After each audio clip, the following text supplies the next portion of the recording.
You're listening to Cards to the Moon, a podcast about trading cards from both a collector and investor perspective.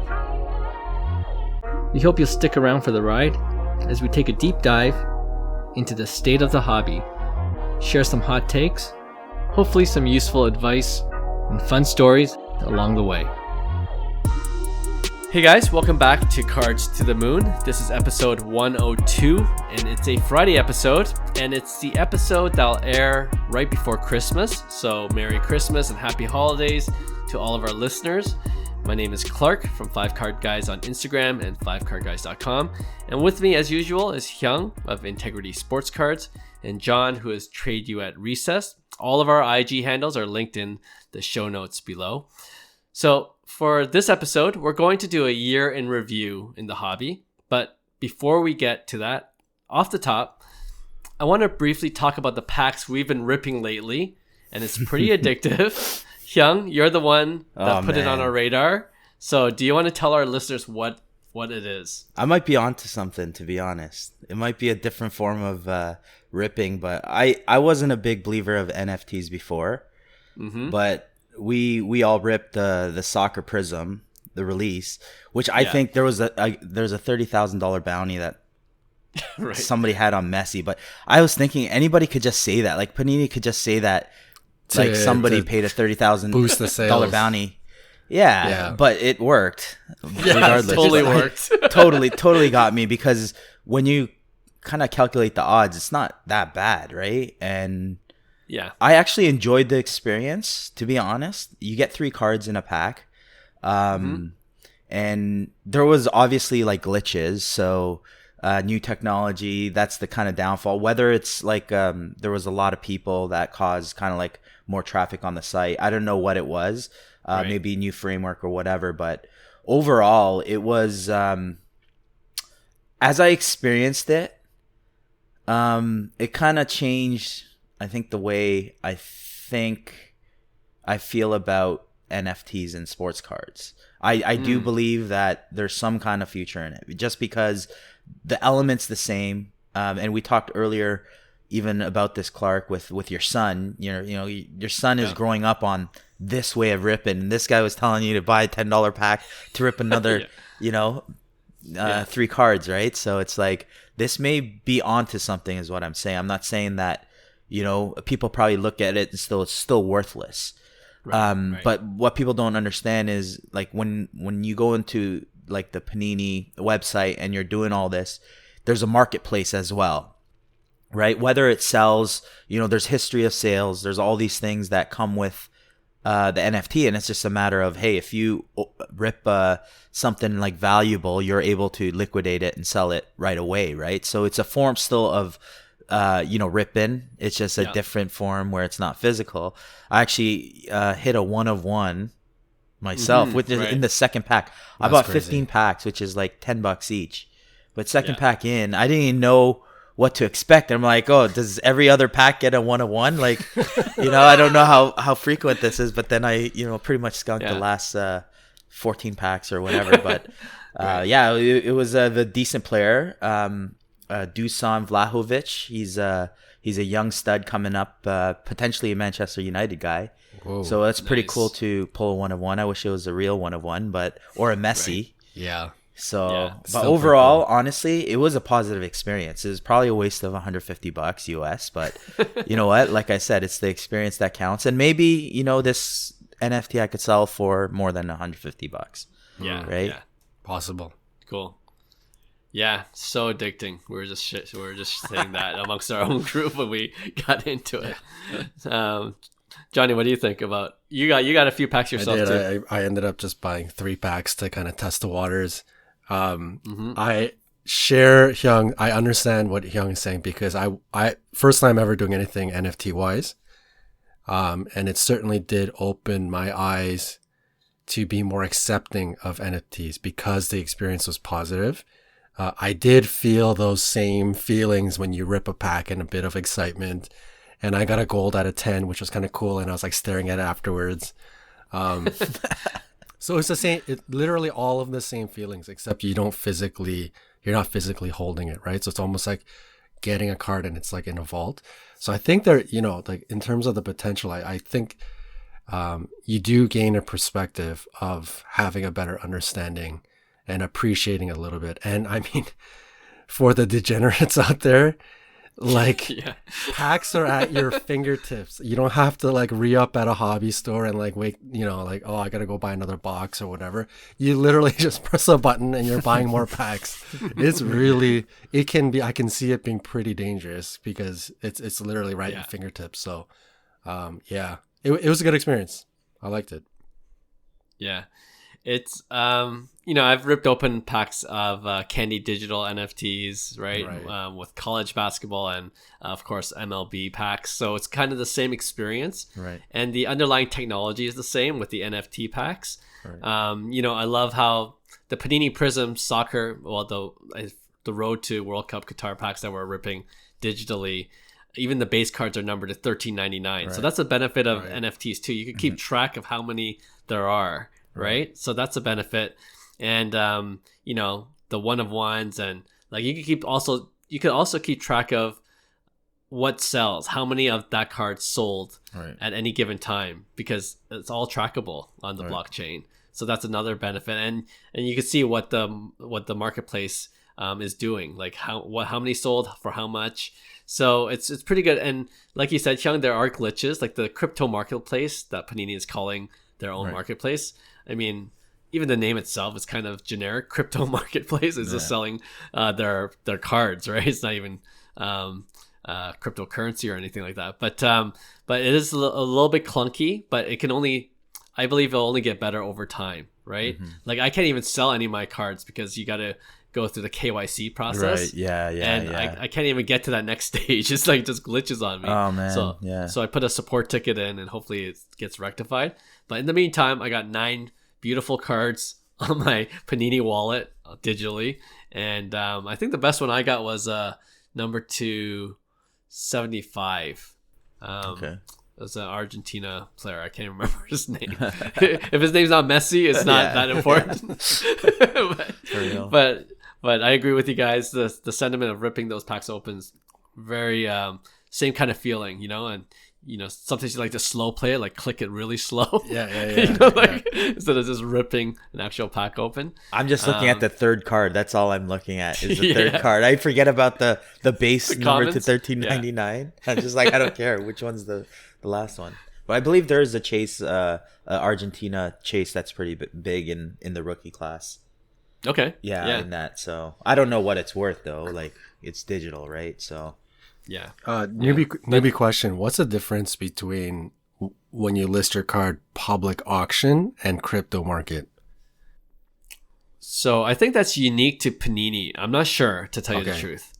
Public auction could be like, I think it's connected to your PayPal account as well. Yeah, it's something like, it's a Panini obviously takes a commission. It seems sort of, I guess, like listing on eBay. Their platform. Yeah, but then what does that mean? So if you list it as crypto, does that mean Panini doesn't take any commission? Do you guys know? I have no clue. Okay. I don't know. I'm sure they take a cut either way. We'll find out, I guess. Yeah, I'm not sure. I think it's I might be wrong, but I think it has something to also do with like how you get paid out. You know what I mean? Like I think if you do it through the crypto market, you get the funds in your Panini wallet, which is in cryptocurrency or something like that. See. Rather than PayPal, which might be in USD. I'm not sure. Okay. I think that's we could do a deeper dive into it later. But it's a good question. Yep. So yeah, we've been pretty into the Panini Prizm digital packs. People should check it out to see if they're interested in it. And I think the Messi one of one, the $30,000 bounty is still out there, right? As of this recording. So I hope it wasn't a scam. I hope it wasn't a marketing play. We're just here spending money. Yeah, it worked. $10 a piece. It worked totally. All right. Before we get to our year in review segment discussion, I want to come back to the MLB signing. We talked about Carlos Correa last episode, who we thought was going to the San Francisco Giants, and then a couple of days later, he's going to the Mets for $315 million, 12 years. Yeah. So apparently there's some health issue that the Giants staff and organization weren't comfortable with. So I'm wondering, for you guys, does that make any difference in terms of his hobby value? I think, man, it's tough. I don't think it'll really. I think he's going to sit sideways for a while, to be honest, just like every other star in that kind of bracket. But I do think that the Mets are obviously, like, that's a big play too. Like, I think it's bigger than San Francisco, where now you're talking, I mean, Mets are like 500 million almost in terms of their payroll. They have, five $100 million guys plus contracts right now. Verlander, Scherzer, all these big guys, even Nemo, Alonso. I mean, it's a stacked team. You got Lindor. Yeah. So my only concern is they're moving Correa to third base, right? So for me, it's like, how is that all going to play out? Because now we're talking about a premium shortstop moving to third base, whereas I don't see him as that top third baseman.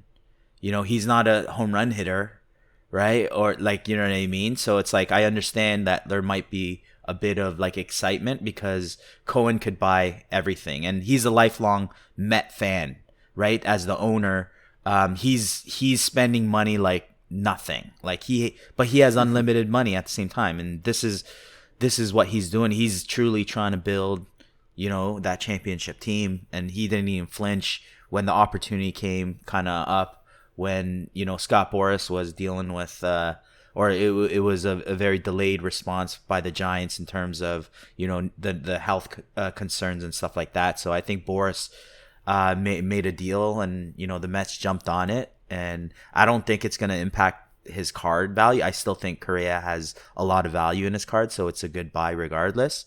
But I don't think, unless they, go win the World Series or do something, and Carlos Correa plays that huge part of it.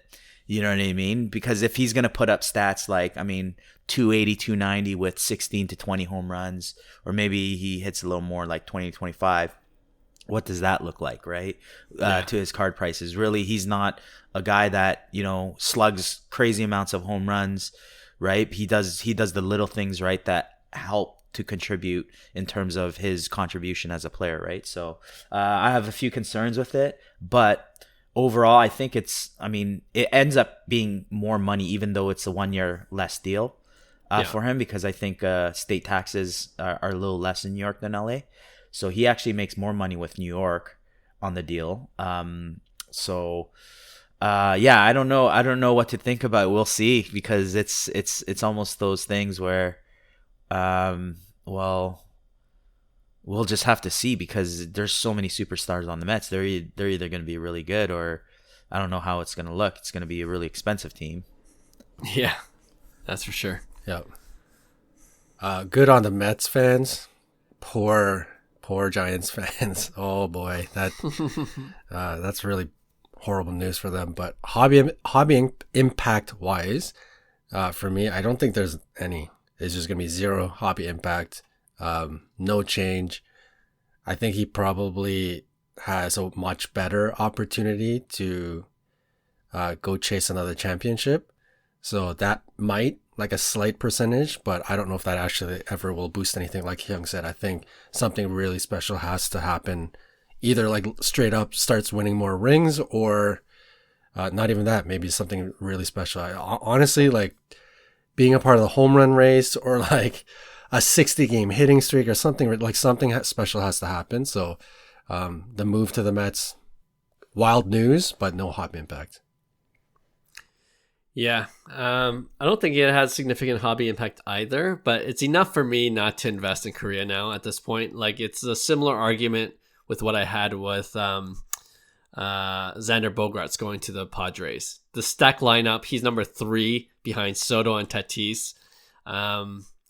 So in the same way, I think Correa is behind Lindor and Alonso probably in terms of who's big in New York right now on the Mets team. And then you have your pitcher, Scherzer. Like, you got other studs, right? Starling Marte is kind of on the same level as Correa. You know what I mean? So they're also stacked lineup. And I feel like when you have a stacked lineup, if you're not the top 2 guys, then you're kind of like considered second tier, although you have very good stats, although you could perform very well. It's just everything's in comparison or relatively speaking to your lineup that you're in. So, and then, for me, it's the health issues. Like I'm sure there's more to the story, but I'm so curious to see what the Giants saw that made them shy away from this, their initial multi-million deal. From what I've read, it could be his back. He's had early back issues where I believe he had surgery for his ankle as well. That was cited in some reports. So it could be nothing. I mean, the Mets were willing to pay $315 million. The Twins were willing to pay $285 million over 10 or 11 years. He had to get out of there. Yeah, he had to get out of there. But if he was going to do it for the money, I believe the Twins offered him the most. Right. Take away all the taxes and all those things. Right. So obviously he wanted to leave the Twins. Yeah. To go to a bigger market team. To fit his personality, I believe. But yeah, it's an interesting move. I have never seen anything like that in recent memory. But the Mets are kind of like the Padres now. Super lineup. Yeah. See what they can do. It'll be an interesting season for both of them. They have a lot of expectations for sure. Anyway, we'll see what he does, and we'll see what his hobby value is going into 2023.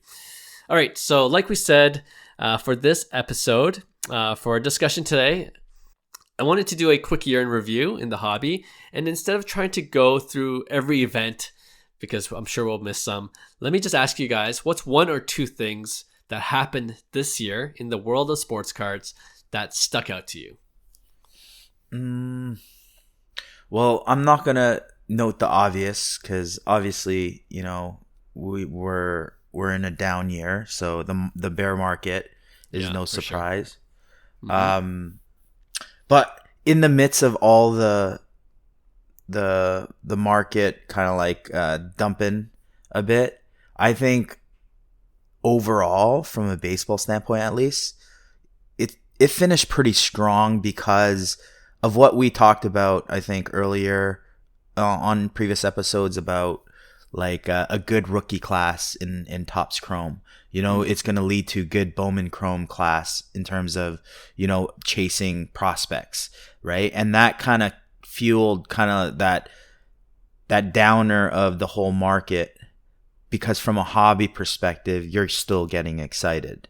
Yeah. You know what I mean? Because hobbyists look forward to releases, for instance. They look for Bowman Draft, Bowman Chrome, right? A Topps Chrome. They look for those releases because they're excited to whether they rip or it's their annual, case or whatever they do, right? So, as a hobbyist, I think that's what happened is, you're getting all the people that aren't doing any good for the hobby out of here. All markets are pointing in a bear market, so it's no surprise, real estate included. Yeah. And I think in the midst of that, there was some positives. And for me, from a hobbyist, I thought it was a strong, solid year for baseball, even though at the same time, guys like Witt, Torkelson, Wander Franco, they kind of underperformed. And Julio saved that whole, for sure, whole thing, right? So that's what I like about, I guess, 2022. Like, even though it was a rough year for, slabs, I think it was great for the hobbyist. Gotcha. Yeah. First thing that comes to mind is Tatis and steroids. I mean, it's only a singular player, and it's not necessarily like complete hobby news, but the hype of him returning and literally the night before, people receiving that news as fans, as hobbyists, collectors, investors, like that was devastating news. So of one of the darlings in the hobby across all sports. So that, for me, that was a big one. And then, the full-fledged return of card shows, like that, to me, that was awesome. Like that's what I probably enjoyed the most about the hobby, this past year, attending, like the three of us here, we attended, two of the main shows and a couple of, smaller shows here and there. Like that was, meeting people, doing trades, purchasing, like it was so much fun. So that was the highlight for me for sure. Nice. Yeah, a couple things for me. You already mentioned, Hyung, the year of J-Rod, saved the baseball card market. And I think that's why baseball card collecting is so much fun, because there's always a guy that people chase. There's never a season where like, there's no one to chase this season. Like someone always steps up, and it happens to be J-Rod this year. So that kind of created a excitement and buzz. I hear you about Tatis, John. I have a personal stake in Tatis cards, and that kind of yes. It's like, I wanted to, really, profit and flip, and I'm like, I guess I'm holding this for another year. I don't mind the Tatis dip though. I don't mind it because now cards that I always wanted are attainable. Sure. So it's Very like, true. Although I have like, I don't want to spend any more money on Tatis because I already have right my big Tatis. But it's tempting when you see like certain cards like a gold. If it falls under $500, you're like, okay, right. Like I got to make a move, or a Bowman Chrome hits a certain price, right? For sure, right? It's starting to creep up. I fall into that category for sure. Like I got my Bowman Chrome first auto. I never thought I would pick one up this year, but then when it went sub 1,000, I'm like, I got it. Yeah, you got to. I think it's still picking up a bit, his market, like not picking up as in like it's on a positive trajectory. It's holding steady. It's holding steady. Yeah. It's a little stronger than I expected, to be honest. Yep, yeah, when Tatis first started falling, I DM'd the guy on Facebook about a 2019 Bowman Chrome, the vertical, the one where he's standing up batting. Yeah. He had a PSA 10 gold refractor. And he wanted 1,100. And I was really close. I really wanted to see if he'd be willing to trade, like sort of like a trade in cash. But I ended up not doing it. And the PSA 9 just sold the other day for like 800 and change.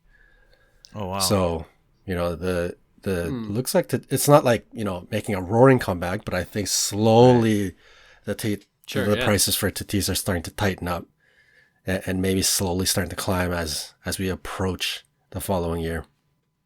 Yeah. Maybe that's for our next episode, which we plan to do a kind of a 2023 prediction, the year of Tatis, or the return of Tatis. We'll see. A couple other things you might have forgotten because it was so early in this year. Fanatics acquiring Topps for $500 million. Ooh, that was huge news. Right. January 4th. I think so just 4 days into the new year, 2022, that happened, and we're like, what? That was huge. So I think that was one thing on my list. Just, we're all anticipating Fanatics to do huge things, and in the hobby, investing a lot of money and seeing where they're going to take the hobby, because they have so much influence already, right? Right.